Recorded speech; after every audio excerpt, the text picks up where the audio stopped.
اس لیے موجودہ حکومت نے یہ فیصلہ کیا ہے کہ کورٹ کا سہارا لیا جائے اور سپریم کورٹ سے یہ فیصلہ کروایا جائے کہ اصل جو روح ہے آئین کی وہ کیا ہے. کیوں کہ کچھ لوگ کہتے ہیں کہ جو ایم این ایز منحرف ہوئے ہیں وہ اپنی مرضی سے کسی کو بھی ووٹ دے سکتے ہیں، لیکن کچھ لوگ یہ تشریح کرتے ہیں کہ وہ ایسا نہیں کر سکتے، وہ اپنی پارٹی کے پابند ہیں جس کی ٹکٹ پہ وہ الیکشن جیت کے آئے ہیں. اس لیے اس پیچیدگی کو دور کرنے کے لیے ضروری تھا کہ سپریم کورٹ کا سہارا لیا جائے. لہٰذا اس وقت جو ہے یہ ریفرنس دائر کیا گیا ہے اور کورٹ نے اس کی جو ہیئرنگ کی جو تاریخ ہے وہ 24 مارچ مقرر کی ہے، اور ایک لارج بینچ جو ہے وہ تشکیل پائے گا اور یہ جو ریفرنس ہے اس کی باقاعدہ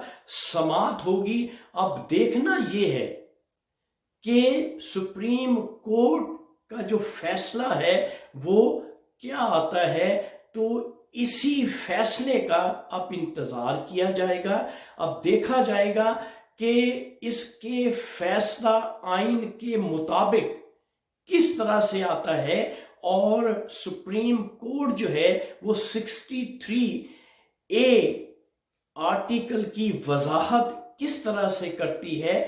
وگرنہ جس طرح سے ملک میں ہارس ٹریڈنگ چل رہی ہے اور یہ خرید و فروخت ملک میں شروع ہو چکی ہے، تو پھر یہ سلسلہ جو ہے معزز ناظرین یہ کبھی نہیں رکے گا. اگر آج حکمران پارٹی کے ایم این اے منحرف ہوئے ہیں تو آپ کا کیا خیال ہے کل اگر اپوزیشن اقتدار میں آتی ہے تو ایسا کوئی موقع آتا ہے تو کیا اپوزیشن کے جو ممبر نیشنل اسمبلی ہیں وہ نہیں ٹوٹیں گے؟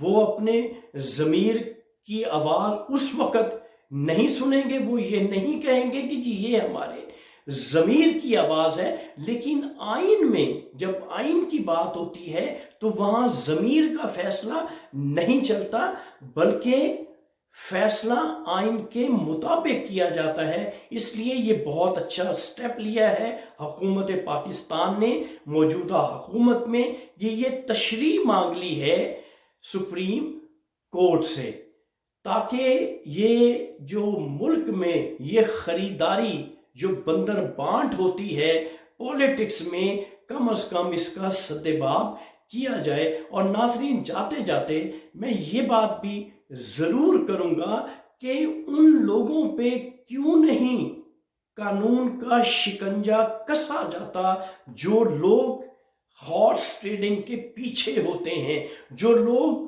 پیسہ لگاتے ہیں، جو لوگ بولیاں لگاتے ہیں. ان کا کلا کما کیوں نہیں کیا جاتا کہ ان کے پاس پیسہ کہاں سے آتا ہے، ان کا سورس آف انکم کہاں سے اتنا پیسہ وہ کماتے ہیں، اور اس طرح سے ممبر نیشنل اسمبلی کی بولیاں لگاتے ہیں.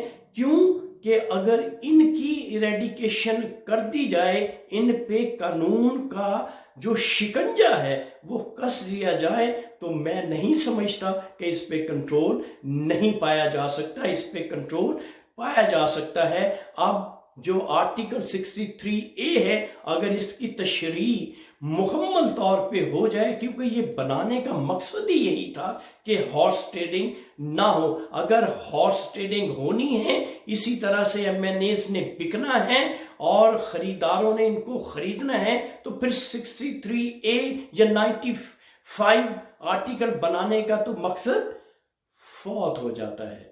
تو ناظرین یہ کیونکہ ایک قانونی معاملہ ہے جس کے بارے میں میرا اتنا نالج نہیں ہے، یہ چند سرسری سی باتیں تھیں جو کہ میں نے اپنے ناظرین تک پہنچانی تھی. کیوں کہ جو اصل جو حقیقت ہے اس قانون کی وہ جو قانونی ماہرین ہیں وہی صحیح بتا سکتے ہیں، لیکن جو چیدہ باتیں تھیں وہ میں نے آپ کے گوش گزار کر دی ہیں۔ تو اس وقت آپ اپنے ہوسٹ ارشد شاہین کو کینیڈا سے اجازت دیجیے۔ Thank you very much. اللہ حافظ۔